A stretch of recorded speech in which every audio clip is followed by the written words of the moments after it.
Овој разговор ќе го почнеме со вашиот, односно Facebook статусот на иницијативата О2. Што знаеме за излевањето од рудникот Тораница во Крива река? Неколку, односно 4 анализи направени, сите со различни наоди. Што може да ни кажете и што знае невладиниот сектор, што знаат активистите? Значи, од сите анализи заедничко е тоа што поради зголемените параметри пред се на оловото, водата е во категорија на пета класа, тоест водата е многу загадена и не може да се употребува за ниедна намена. Значи, постоја различни информации во наредните денови. Прво излезе градоначалникот нели со информации од една акредитирана лабораторија, според која беа надминувањето и на тешките метали, на кадмиум, и манган, и цинк, па и цијанидот беше зголемен не 100 пати, меѓутоа 14 пати, кој е исто така високо ниво, и потоа излегува и од рудникот со своји анализи, така да ние се обидевме да добиеме информации од сите тие институции, ги добивме извештаите и она што беше од извештаите само го приложивме како факти, како е мерено и кога е мерено. Она што нас не загрижува е тоа што Државниот инспекторат за животна средина, кој е задолжен за контрола, во денот кога го повикале да направи увид на настанатиот инцидент, нема земено примериоци за тестирање. Значи, тоа не е дозволиво, ние се обративме и до Министерството за животна средина и до Државниот инспекторат за животна средина. Поведена е постапка и до инспекцијски совет, исто така е поведена постапка, како и самата директорка што кажа, па ќе видиме што ќе се случи со тоа, дали ќе најдат пропусти во работењето на инспекторите на терен, бидејќи едноставно и да немало загадување како што тврдат или била заматена водата, тоа треба се темели врз основа на одредени анализи. Такви анализи не се земени од институцијата што е задолжена за тоа. Земени се од субјектот, земени се од градоначалникот и земени се од риболовно друштво. И со тоа што едните се тестирани анализите во една акредитирана лабораторија, од субјектот Булмак се земени дента, меѓутоа се тестирани некои после 12 дена, според кои податоците што се добиени дали се релевантни или не се со оглед на тоа што, да речеме, и цијанидот после толку дена не може да ги има истите вредности како во моментот кога е земено. Меѓутоа сето тоа останува на институциите да увидат, да видат каде се направени пропустите. Според нас има пропусти и требало да се реагира одма, бидејќи после 12 дена се покажува дека загадувањето е високо, треба да се информираат и граѓаните, значи они кои ја користат таа вода, дали за наводнување, да едноставно да бидат информирани, да знаат како да постапуваат. Исто така не застанавме тука. Исто бараме увид, да се направи увид на Булмак 2016 пробишти, подружница рудник Тораница, Крива Паланка. Значи, дали има надвишување на узводната и низводната брана на постојаното хидројаловиште број 1 над дозволено од рудникот Тораница Крива Паланка и дали ги има потребните согласности од надлежните министерства, како Министерството за животна средина, Министерството за транспорт и ИЗИС. Што ова значи? Да ми го објасните за да го разбере секој. Ова значи дека ние имаме одредени информации од свиркачи, да речеме, дека овие некои работи од како што работи рудникот не се во тие граници како што би требало, дека постои сомнеш и сакаме тоа релевантните институции да го проверат и да излезат на терен и да го проверат. Значи имаме информација дека ќе постапат по оваа преставка. Исто така баравме и од Министерството да се направи проценка на настанатата штета на животната средина. Значи од Природно-математичкиот факултет, така да и за Институтот за земјоделство за да се види почвата колку е загадено, дали кој ниво е загадувањето на околните почви. Неколку пати спомнавте дека повикувате институциите да дојдат и уште еднаш да направат мерење, да направат испитување на крива река. Кој точно треба да дојде? Министерство за животна средина, Инспекторат за животна средина, кој треба да ги направи финалните анализи? Булмак има интегрирана дозвола и тоа е надлежност во однос на животната средина на Државниот инспекторат за животна средина. Добро, и што треба тие да Значи, да прво оценат? Во моментов се уште е загадена водата? Сега во моментов немаме анализи дали е намалено ова загадување од 5-та категорија, во секој случај треба да се провери и да се информира соодветно, како што кажав, граѓаните и жителите на потечението. Мислам, не е проблем само крива река, потоа се влева во Пчиња, Нелипа и Вардар. Да, најверојатно претпоставувам дека не е толкав толкав обем, меѓутоа околните почви доколку се користела водата за наводнување, дали има последици исто и по живиот свет, риби, помори и слично, во моментот немало, меѓутоа одредени последици може да има и понатака. Бидејќи е река истекува водата, Така, да. И натаму се загадува, тоа едно и исто место е со лош квалитетна вода, или? Во моментот кога имало најголемо прочисти сама по себе, сакам да прашам. Тоа ние не знаеме, треба институциите да ги направат, значи пред се овој Државниот инспекторат за животна средина, како што гледам едните испитувања и тоа морам да напоменам, беа од Институтот за јавно здравје. Добро.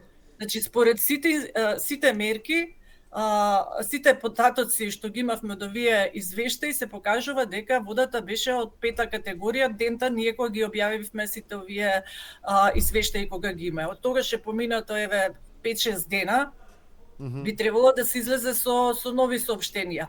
Меѓутоа, ова сега што го бараме во насока на проверка дали се уште постојат одредени неусогласености и недоследности во процесот на работа од страна на овој субјект, да се проверат на време за да не дојдеме во ситуација да имаме повторно некои инциденти, а во однос на ова што се случило веќе, бараме и одговорност.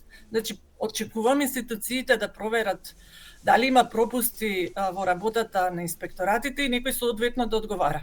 Бидејќи податоците се тие покажуваат дека имало загадување. Што значи, може ли да се даде некаква дефиниција манган повеќе за 4%, олово за 4%, кадмиум за 22%? Како ова да знаеме колку е тоа опасно во водата? Па, затоа се класифирани овие води, имате отпадни води и води за пиење, ние ги гледаме сега отпадниве води. Добро. И сепак постојат тие класи на намена. Затоа и се класифицираат во однос на тоа дали таа отпадна вода, значи во тие отпадни води секогаш има некои од овие и тешки метали и други субстанции кои не се дозволени. Меѓутоа, солови ако се наводнува почвата е опасно, така? Па да, оловото се таложи, прави големи оштетувања кај сите живи организми. Како ќе ја коментирате казната 200.000 евра за рудникот? Прво, изречена е казна без соодветна анализа каде е проблемот. Значи, ако тврдиме дека ако е тој оној мал инцидент за кој тврдеа дека е техничка вода, добро, повеќе беше во насока да се смири јавноста, бидејќи и таа казна понатака иде на преговарање и може да се одлучи, тоа е дозволено по закон, да биде и половина од тоа. Меѓутоа, се уште таа казна не е изречена и не е толкава. А во однос на тоа што сметаме дека инцидентот е поголем, како што и се сомневавме дека протекува јаловина, не техничка вода, тоа е сериозен прекршок и веќе е трети прекршок кој го има направено овој субјект, значи Булмак, и според тоа баравме и да се одземе интегрираната дозвола, бидејќи очигледно според принципите дека се залагаат за заштита на работат според процес кој не го загрозува во таа мера животинскиот свет и животната средина, очигледно со толку прекршоци не ја заслужува таа интегрирана дозвола. Меѓутоа тука повторно треба институциите кои ја дале оваа да направат увид, тоа го баравме ни од Министерството за животна средина и да приспитат собственоста на оваа интегрирана дозвола. Ова не е прв случај од тешка индустрија, делот од водите со кои што работат, дали се отпадни или некаква техничка вода да се излее во некој од нашите реки. Кои се искуствата од претходно, како завршувале тие случаи? Па секогаш значи имаме спогодбени во однос на тоа какви се казните во споредба со профитот кој го имаат овие субјекти, мислам како казна едноставно не може ни да се искористи за некоја поправување на тоа што се уништило, меѓутоа нема ни она корективна улога да субјектот не ја повтори таа казна. Ако едноставно казната за нив е премногу ниска, не се вложува во самиот процес да се подобри или да не дојде да има поголема контрола, да не дојде до некакви слични инциденти во иднина. Сигурно не можете прецизно да ми одговорите, но барем еве округло да го кажеме, колку време ќе треба да се од оваа пета категорија на вода да дојде во нешто нормално? Колку време ќе треба и што треба да се направи? Ја не сум стручна точно да кажам, предпоставувам сега дека најверојатно може години се во прашање? Не, мислам дека не, меѓутоа она загадување што постои во почвата. Добро. Што оловото што веќе е абсорбирано во одредена растенија и храни ќе се внесува и тоа е она знаете самите во некои производи кои ќе се најде наддозволена количина на олово веќе се забрануваат за користење. А сега е пролет, имаме буквално нели и зеленчук и храна на нашите пазари кои ги користиме како наводно за здрава храна и добро е да се користи таа храна, меѓутоа не знаеме колку е испитана, дали е од кое подрачје и ја купуваме како колку здрава, е навистина а дали е таа здрава е друго прашање. Точно, доколку доаѓа пакувано или проверено од одредени институции, да речеме до негде има контрола, меѓутоа она што иде на пазарите кај нас колку е исконтролирано и колку имаме ние евиденција од каде е прекупено и од кое подрачје доаѓа. Така. Мислам, ова сега се прави голема штета и на самите луѓе кои се производители од тој крај. Може едноставно во нивниот дел и нема загадување, меѓутоа луѓето од страв веќе според сите овие информации што тврдат да продаваат тоа ќе биде. Значи, не е работава дека се ствара паника или не, едноставно треба да имаме податоци релевантни и навремени за да не доаѓаат до вакви случаи. И кога не дај Боже ќе се случат вакви инциденти, треба навремено да се реагира и да се каже отворено, транспарентно тоа е, меѓутоа да го заштитиме населението, се случило, ќе почекаме, дај да видиме што имаме, каква штета имаме или немаме. Меѓутоа не можеме да шпекулираме, мора да имаме податоци и да се испита. Да се навратиме на случајот како започне, како излеа, како дојде до овој инцидент? Ги имате информациите? Значи, ги имам информациите и од она што се пласираше во јавноста после инцидентот, мислам директорот на неколку јавни медиуми тоа го кажа кога се случил инцидентот околу 6 часот. Ние утрото имавме дојава, пак би рекла од луѓе што се таму. Добро. Значи не ги собравме информациите само од социјални мрежи, иако имаше многу постирања на тоа како изгледа реката, видеата, меѓутоа добивме информации од луѓе кои добро ја познаваат ситуацијата. Така да не беше само шпекулација, него едноставно беше загрижувачка ситуацијата, затоа и ние одма објавивме пост со сликите и побаравме истиот момент Дижис да излезе на терен и да земат примероци согласно нивните работни задачи да се провери каква е загадувањето. Така. Сега фирмата си работи, рудникот си работи, нема никакви отстапки, нели?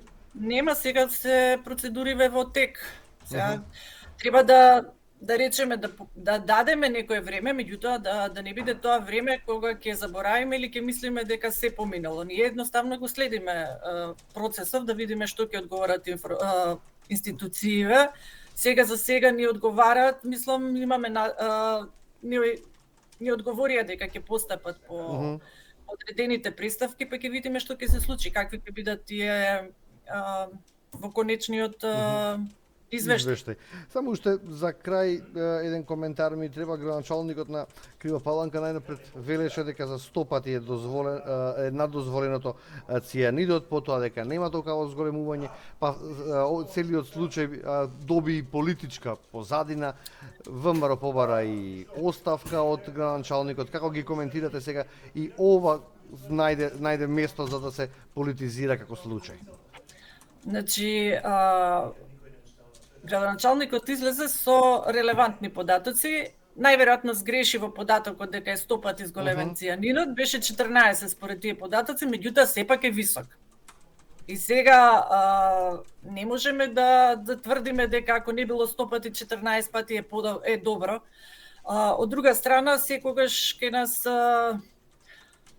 кога не можеш на информациите што ги добиваш да најдеш мана, наоѓаш на тој што ги пласира информациите. Иако не беа лично негови, него беа од акредитирана лабораторија. Така, тој само презентираше. Да, само презентираше.